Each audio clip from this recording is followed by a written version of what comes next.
Hello मेरे प्यारे बच्चों, आज का हमारा जो चैप्टर रहेगा वो रहेगा एल्डिहाइड, कीटोन एंड कार्बोक्सिलिक। आज हम स्टार्ट करने जा रहे हैं और इसका आज कुछ बेसिक इंट्रोडक्शन लेंगे। और ये चैप्टर काफ़ी इंपॉर्टेंट है और बाकी चैप्टर से थोड़ा सा हम इसको लेंदी भी बोल सकते हैं। इंपॉर्टेंट चैप्टर है, फोकस कीजिए। चलिए, aldehyde, ketone and carboxylic acid. First problem हम ये पुटअप करते हैं कि हमने एल्डिहाइड, कीटोन, कार्बोक्सिलिक, ये जो तीन फंक्शन हमें नज़र आ रहे हैं, इनको एक चैप्टर क्यों बना दिया गया है। सुनिए, एल्डिहाइड में आप जानते हैं C double bond O group मिलता है। एक तरफ H होना जरूरी है, यहाँ पे H भी हो सकता है और कार्बन का कोई पार्ट भी हो सकता है, बट ये मस्ट है। चलिए, अब हम बात करते हैं कीटोन के लिए।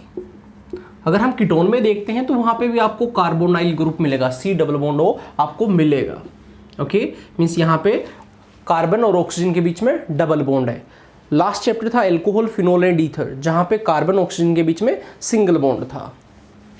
अब यहाँ पे आपका कार्बन का पार्ट होना जरूरी है।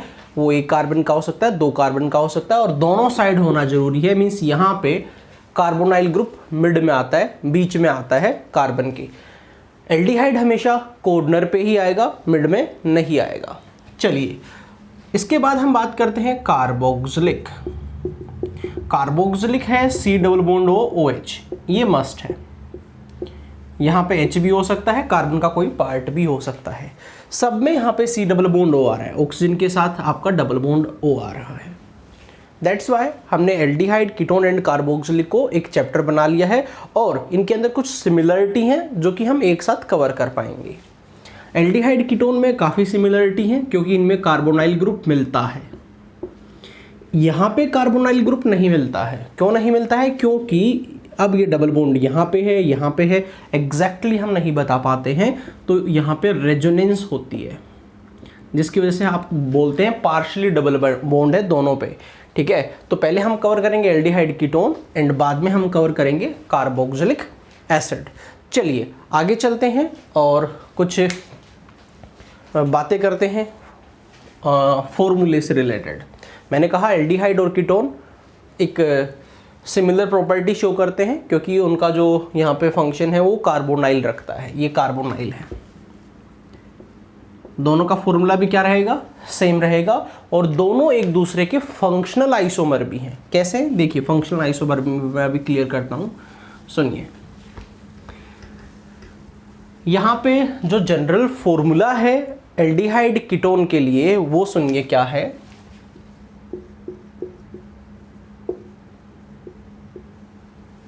CnH2nO।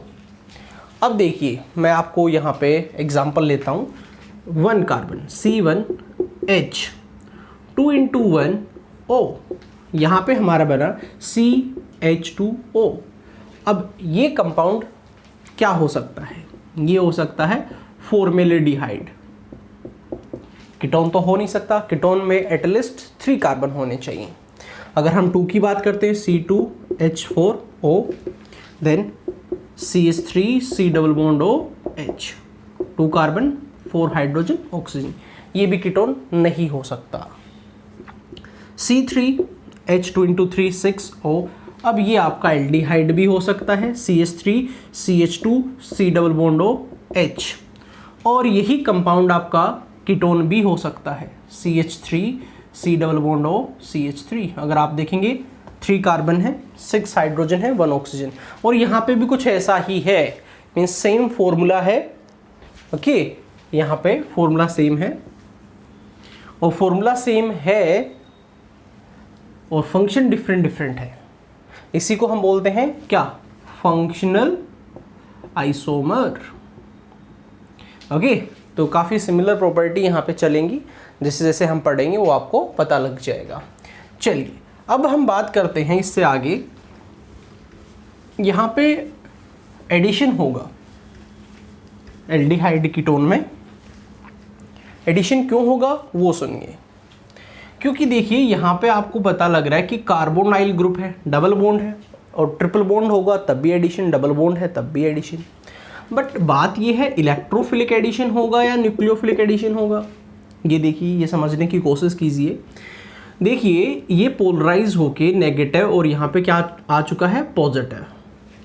अब कुछ बच्चे बोलते हैं सर दोनों ही आएंगे, बिल्कुल दोनों ही आएंगे, बट जो फर्स्ट ऐड होता है उसी का हम नेम यहाँ पे दे देते हैं। तो इलेक्ट्रोफाइल पहले ऐड होगा या न्यूक्लियोफाइल, ये हमें देखना है। देखिए ऑक्सीजन पे नेगेटिव आया, ऑक्सीजन स्टेबल है, ऑक्सीजन को ज़रूरत नहीं है, क्यों, क्योंकि उसको नेगेटिव चाहिए था, नेगेटिव मिल गया। बट कार्बन को पॉजिटिव नहीं चाहिए था, ज़बरदस्ती उसके ऊपर पॉजिटिव आया, वो अनस्टेबल है, ये हमारा हाईली अनस्टेबल है। देन ये स्टेबल होना चाहेगा और स्टेबल होने के लिए न्यूक्लियोफाइल को अपने ऊपर ऐड करवाएगा। तो सब यहाँ पे सबसे पहले कौन आया, न्यूक्लियोफाइल। दैट्स वाई आप क्या बोलेंगे, न्यूक्लियोफिलिक एडिशन। आई होप आपको ये क्लियर हो गया है। चलिए ठीक है, आगे चलते हैं। नेक्स्ट हम बात करते हैं स्ट्रक्चर से रिलेटेड। स्ट्रक्चर क्या है, देखिए यहाँ पे जो स्ट्रक्चर रहेगी वो कुछ ऐसी रहेगी। अब यहाँ पे HH भी हो सकता है, यहाँ पे CH3 कोई भी पार्ट हो सकता है। तो कार्बोनाइल ये है जहाँ पे कार्बन की जो हाइब्रिडाइजेशन है वो क्या रहने वाली है, ये रहने वाली है sp2, क्योंकि यहाँ पे 3 सिग्मा है और 2 क्या है, 3 सिग्मा है और 1 क्या है, पाई है। दैट्स वाई सिग्मा काउंट करते हैं, पाई काउंट नहीं करते हैं। ये sp2 हो गया। और sp2 कैसा होता है, प्लेनर, मीन्स ये कुछ ऐसा रहेगा। एक बॉन्ड ऑक्सीजन की तरफ ब्रेक कर लेते हैं, CO, इस पे नेगेटिव, यहाँ पे पॉजिटिव, ये प्लेनर है।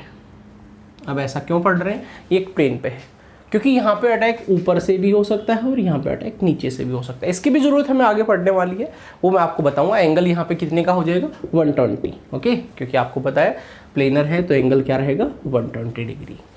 चलिए अब हम और आगे चलते हैं, और यहाँ पे कुछ IUPAC नेम की बात करूँगा मैं पहले, फिर उसके बाद कुछ कॉमन नेम है जो इम्पोर्टेंट है, क्योंकि कोई भी चैप्टर आप स्टार्ट करते हैं तो उसके लिए कुछ कॉमन नेम जो होते हैं वो ज़रूर याद करें, क्योंकि अगर आपको उसका इंट्रोडक्शन ही नहीं पता है, उसके नेम ही नहीं पता है, देन आप आंसर नहीं कर पाएंगे।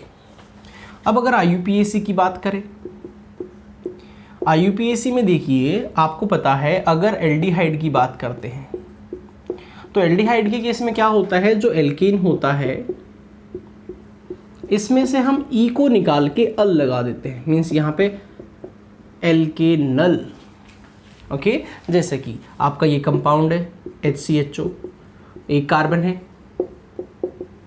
मीथेन होना चाहिए बट एल्डिहाइड है, E हट गया, मेथेनल। इसी तरीके से CH3 CHO, इथेनल, ओके, आप कर सकते हैं, इजीली कर सकते हैं। नेक्स्ट कीटोन की बात कर लेते हैं। कीटोन में हम एल्केन के अंदर से E हटा देंगे और ऑन लगा देंगे। यहाँ से ये अल लिया गया है, यहाँ से ये ऑन लिया गया है, alkanone, got it, like CH3 C double bond O CH3, 3 carbon means propane, E substitute हो गया है, ऑन लग गया है, प्रोपेनॉन। IUPAC नेम काफ़ी इजी होते हैं, बट प्रॉब्लम जो आती है वो कॉमन नेम पे आती है। कॉमन नेम देगा एंड देन आपसे पूछ लेगा, तो कॉमन नेम को जानना बहुत ज़रूरी है। कॉमन नेम के बिना आधा अधूरा है अपना ये जो भी सिस्टम है। चलिए मैं यहाँ पे आपको कुछ कॉमन नेम बता देता हूँ, वो सुनिए। सबसे पहले अगर बेंजीन है, या हम स्टार्ट कर लेते हैं HCHO से, फॉर्मेल्डिहाइड, और CH3CHO है एसीटल्डिहाइड। ये आपने पढ़ा है 10th में भी, ये आए हैं आपके, आपने कवर कर रखा होगा इनको, और ज़रूरी भी है। और नेक्स्ट हमारा है एसीटोन, ये कॉमन नेम है। अब हम और कॉमन नेम ले लेते हैं, जैसे बेंजीन, C6H5 लिख रहा हूँ, CHOH लगा हुआ है, C डबल बॉन्ड O, और यहाँ पे भी C6H5 बेंजीन है। इस कंपाउंड का जो नेम होगा वो होगा बेंजोइन, ओके, तो ये कॉमन नेम बहुत ज़रूरी है। आगे चलिए, अगर ऐसा हो गया है कि बेंजीन के ऊपर C double bond O CH3 ये लग गया है, तो देखिए ये है हमारा एसीटो, मीन्स acetaldehyde लिखा ना, तो ये हमारा यहाँ पे 2 कार्बन को एसीटो बोलेंगे। अब ये है क्या, ये कंपाउंड है एसीटोफिनोन। अब बच्चों को पता ही नहीं एसीटोफिनोन क्या होता है, देन कैसे कर पाएंगे प्रॉब्लम, तो एसीटोफिनोन हमारा ये है। चलिए नेक्स्ट चलते हैं। अब ऐसा भी हो सकता है यहाँ पे 3 कार्बन आ जाए, C double bond O CH2 CH3, तो इसको 3 कार्बन को के लिए क्या यूज़ करेंगे, प्रोपायोफिनोन। ओके, चलिए आई थिंक आप कर पाएंगे। इससे नेक्स्ट हमारा है C6, और ये चीज़ें आपको नोट डाउन करनी है, उसके बाद आपको प्रैक्टिस करनी है। प्रैक्टिस करने से ये चीज़ें आएंगी। जैसे आप अगर फर्स्ट टाइम अगर मान लो 10 लोगों से मिल रहे हो, तो क्या आप फर्स्ट टाइम में उनका नेम याद रख पाएंगे, नहीं, बार बार मिलेंगे, धीरे धीरे हम फैमिलियर हो जाएंगे। फॉर एग्जांपल हम अपना स्कूल चेंज करते हैं और किसी न्यू क्लास में एंटर करते हैं, तो हमारे लिए सब बच्चे अननोन ही होते हैं, बट हम जैसे जैसे डेली अपने स्कूल जा रहे होते हैं, कुछ दिनों के बाद सभी फैमिलियर हो जाते हैं और सबका नेम हमें पता होता है। ओके, तो ऐसा ही यहाँ पे है, एल्डिहाइड, कीटोन एंड कार्बोक्सिलिक आपके लिए न्यू क्लास है, आप आए हैं यहाँ पे, आप धीरे धीरे प्रैक्टिस करेंगे, डेली 1-2 बार देख लेंगे इन चीज़ों को, उसके बाद ये फैमिलियर हो जाएंगे और आपको पता रहेगा। C6H5, इधर भी बेंजीन है और इधर भी बेंजीन है, दोनों तरफ आपकी बेंजीन आ गई है, तो ये एक को बेंजो बोल लेते हैं, एक को फिनोन, बेंजोफिनोन। काफ़ी इंपॉर्टेंट कंपाउंड है ये, क्योंकि इनके ऊपर प्रॉब्लम जरूर आती हैं। चलिए एक और बता देता हूँ मैं आपको। नेक्स्ट हमारा जो है वो है सिनेमल्डिहाइड। बेंजीन के ऊपर CH double bond CH CHO, इस कंपाउंड को हम बोलते हैं सिनेमल्डिहाइड। ओके, तो ये कुछ इंपॉर्टेंट कॉमन नेम थे, IUPAC नेम थे, और आज के लेक्चर में हमने स्ट्रक्चर और उसका जनरल जो इंट्रोडक्शन था वो हमने किया, जनरल फॉर्मूला था वो हमने किया, और नेक्स्ट लेक्चर से हम प्रिपरेशन स्टार्ट करेंगे, तब तक आप इसकी प्रैक्टिस कीजिए। Okay, thank you.